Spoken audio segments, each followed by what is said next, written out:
2014. Explosion meurtrière dans une usine chinoise de métaux de Kunshan à 75 km de Shanghai. 69 ouvriers ont perdu la vie, 200 autres souffrent de graves brûlures. L'accident s'est produit dans un atelier qui polit des enjoliveurs de voitures. En cause, la combustion de poussière dégagée lors des opérations de polissage. Le 20 août 1997, sur le port de Blaye, une explosion de poussière organique s'est produite, détruisant 29 des 45 silos de stockage de céréales. Récemment en 2018, une explosion de poussière dans un silo à grains a eu lieu à Strasbourg. Dans tous les cas de figure, lorsqu'une explosion de poussière se produit en milieu industriel, il y a souvent des morts, toujours des blessés graves et des dégâts matériels importants. Qu'est-ce qu'une explosion de poussière ? Une explosion de poussière est une combustion rapide de particules de petite taille en suspension dans l'air. Pour qu'il y ait explosion de poussière, il faut réunir 6 conditions. La présence d'oxygène, la poussière combustible, la mise en suspension de cette poussière, être dans le domaine d'explosibilité de cette poussière, une source d'inflammation et un confinement partiel. Toutes les poussières sont-elles explosives ? Non, toutes les poussières ne sont pas explosives. Quel type de poussière et quel secteur industriel sont-ils exposés au risque d'explosion de poussière ? Les poussières explosives sont d'origine métallique et organique. Pour les poussières métalliques, 2 secteurs industriels sont concernés. Les entreprises qui fabriquent les poudres, comme les matières semi-finies ou qui créent des résidus, et les entreprises qui utilisent les poudres, comme les métiers de la fabrication additive, impression 3D et la métallurgie des poudres. Pour les poussières organiques, 2 secteurs sont concernés, le végétal et les polymères. Dans la suite de la vidéo, nous allons principalement nous intéresser au risque d'explosion de poussière dans le secteur de la fabrication additive. La fabrication additive est une technique de fabrication industrielle utilisant l'impression 3D de pièces. Un faisceau laser, dirigé par un miroir, va fondre localement la poudre disposée dans un plan, créant ainsi une tranche de pièce. La pièce est ainsi fabriquée, couche après couche. En fin de process, la pièce est ensevelie dans un lit de poudre. Voici quelques exemples de pièces métalliques et polymères obtenus par la fabrication additive. Ce procédé permet de construire des architectures de pièces complexes qui n'étaient pas réalisables auparavant. Les principaux alliages métalliques utilisés en ALM sont les alliages d'aluminium-silicium AlSi, les alliages de titane-aluminium TiAl. Ce procédé fabrique de super pièces. Mais en fin de fabrication, il reste de la poudre autour de la pièce. Par ailleurs, ce procédé génère-t-il des résidus comme les autres procédés industriels ? Oui, 2 types de résidus. La poudre restante autour de la pièce qui sera recyclée pour fabriquer de nouvelles pièces et de toutes petites particules qui se forment lorsque le faisceau laser fond la poudre. Comment cette petite particule se forme ? Un peu de matière est instantanément arrachée et se retrouve en phase vapeur dans l'environnement de la pièce en construction. Puis, les atomes se recombinent et s'associent pour former des clusters de taille nanométrique. Les particules ainsi formées en atmosphère neutre sont très réactives. Le balayage réalisé par un gaz neutre autour de la pièce permet le captage de ces particules par les filtres de la machine. Ces filtres doivent être neutralisés avec une extrême précaution.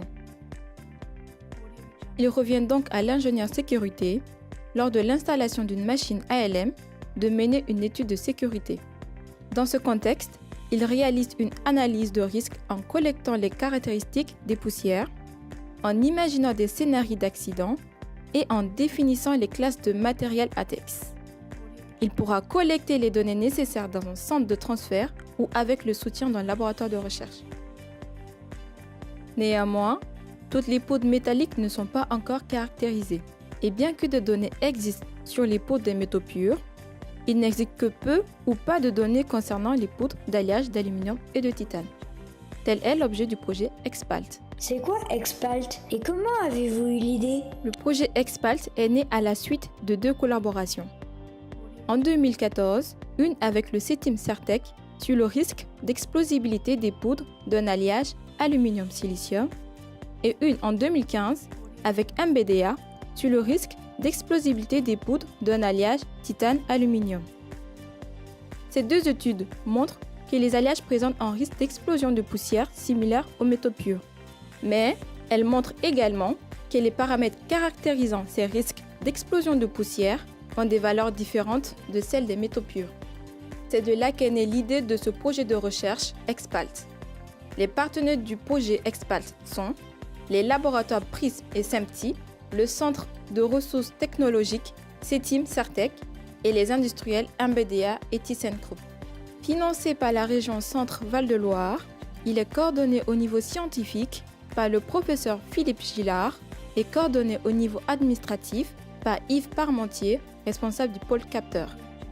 Les moyens humains sont 2 enseignants-chercheurs du laboratoire PRIS et un du SEMTI, une doctorante et plusieurs stagiaires master de recherche. Les moyens expérimentaux des laboratoires de recherche sont renforcés ponctuellement par ceux des industriels.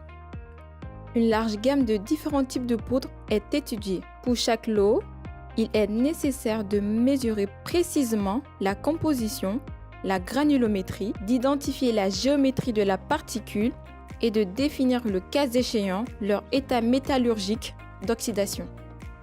Ensuite, pour chaque lot de poudre, on va mesurer les paramètres d'explosibilité. On distingue 2 familles de paramètres. Une liée à la sensibilité d'allumage, dont le paramètre le plus utilisé est l'EMI.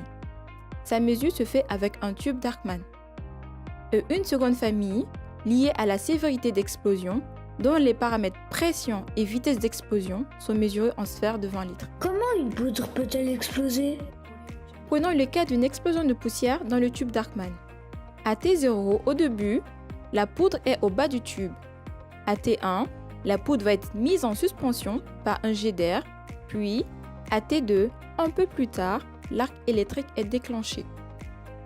Lorsque la particule passe dans l'arc, elle reçoit l'énergie, produit des vapeurs métalliques qui entrent en combustion avec l'oxygène de l'air, dégageant ainsi de la chaleur.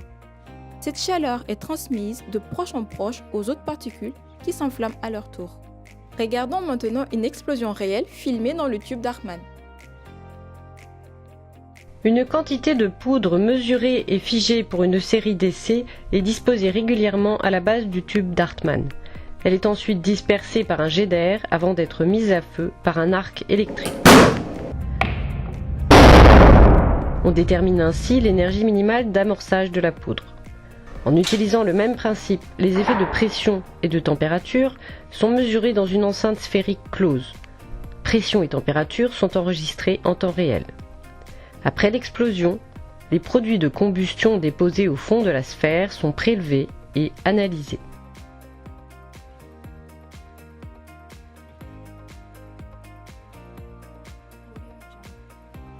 Ces 3 ans d'études ont abouti à environ 7500 expériences permettant de caractériser une vingtaine de compositions différentes de poudre. Pour les industriels, ces expériences servent d'une part à créer des fiches de sécurité pour les poudres commerciales et d'autre part à prévoir le comportement ATEX des résidus du procédé ALM. Toutes ces données permettent de définir les classes des équipements ATEX et les zones de risque au sein des ateliers ALM.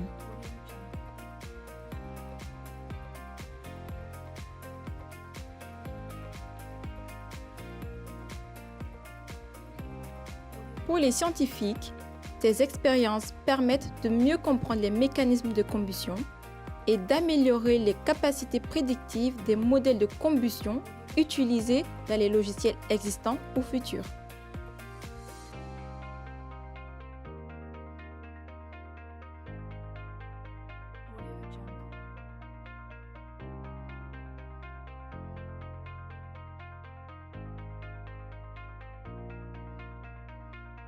Audio Jungle.